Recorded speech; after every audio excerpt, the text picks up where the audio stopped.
بسم اللہ الرحمن الرحیم۔ السلام علیکم۔ بسنت کہانی کے سلسلے میں آج ایک ٹاپک لے کر حاضر خدمت ہوں جس کا عنوان ہی بسنت ہے۔ رائٹر لکھتا ہے، بسنت کے لفظی معنی بہار کا موسم ہے۔ اس کے دیگر معنوں میں اس سے مراد سری راگ کی چوتھی راگنی اور سرسوں کے کھلے ہوئے زرد رنگ کے پھول بھی ہوتے ہیں۔ ہندوؤں کے مطابق وہ اسے بسنت پنچمی بھی کہتے ہیں، جس کے معنی ہندوؤں کا ایک تہوار جو ماگھ سدی پنچمی کو منایا جاتا ہے۔ ہمارے ہاں پنجاب میں یہ لفظ بہار کی آمد کے موقع پر استعمال ہوتا ہے، یعنی جب کسان لوگ اپنی بوائی یعنی تیاری فصل سے فارغ ہو جاتے تھے اور ماگھ کے آخری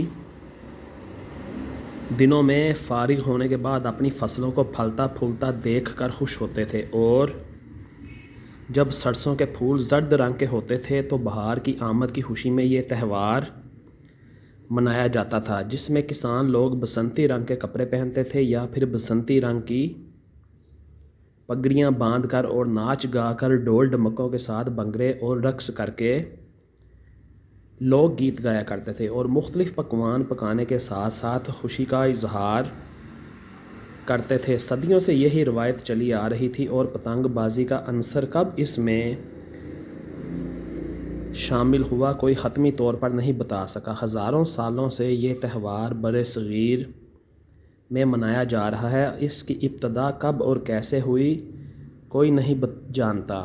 پنجابی زبان کا ایک محاورہ تو بہت مشہور ہے، آئی بسنت پالا اورنت، کہ جب بسنت آتی ہے تو پالا یعنی سردی اپنے ساتھ اڑا کر لے جاتی ہے۔ اس لیے یہ تہوار موسم بہار کی آمد کی خوشی میں منایا جاتا ہے۔ درختوں کے ہرے بھرے پتے اپنی نئی نسل کے آنے کے لیے قربانی دیتے ہیں اور سب کے سب بسنتی رنگ کے ہو کر گر جاتے ہیں، جسے ہم لوگ کہتے ہیں کہ درختوں کے پتے سوکھ کر گر گئے ہیں۔ دراصل یہ پتے بسنت بہار کی آمد پر قربان ہو جاتے ہیں اور یہ کہتے ہوئے جدا ہوتے ہیں کہ نئی نسل بہار کی آمد کو خوش آمدید کہہ سکے، تو از حد ممکن ہے کہ بسنت کا لفظ اسی نسبت سے رکھا گیا ہو۔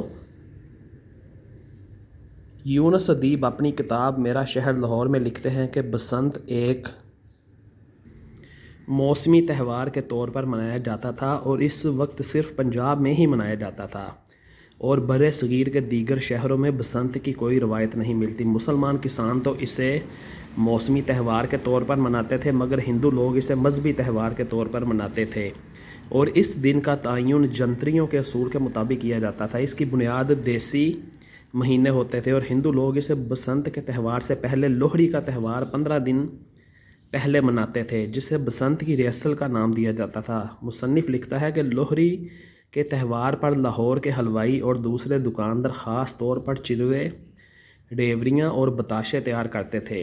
سارا دن شہر میں چہل پہل ہوتی، اور شام ڈھلتے ہی محلوں میں اور چوکوں میں لکڑی کے الاؤ روشن ہو جاتے، جنہیں لوگ سینکتے اور اس میں چروے اور بتاشے پھینکتے۔ ہندو عورتیں اور بچے لوہڑی کے روشن الاؤ دیکھنے کے لیے گھروں سے باہر آ جاتے تھے، اور یہ الاؤ صبح تک روشن رہتے۔ ہم بچپن میں اس آگ کے الاؤ کے گرد اکٹھے ہو کر ٹھاپ مارنا کھیلتے تھے۔ یہ بڑا دلچسپ کھیل ہوتا تھا، وہ یوں کہ ہم کچھ دوست آگ کے گرد گھیرے کی شکل میں بیٹھ جاتے، اور ایک لڑکے کی آنکھ بند کر دی جاتی اور وہ اپنا ہاتھ الٹا کر کے آگ کے اوپر رکھتا تھا، تو کوئی لڑکا اٹھ کر اس کے الٹے ہاتھ پر زور سے ٹھاپ مارتا اور پھر اپنی جگہ پر آ کر بیٹھ جاتا۔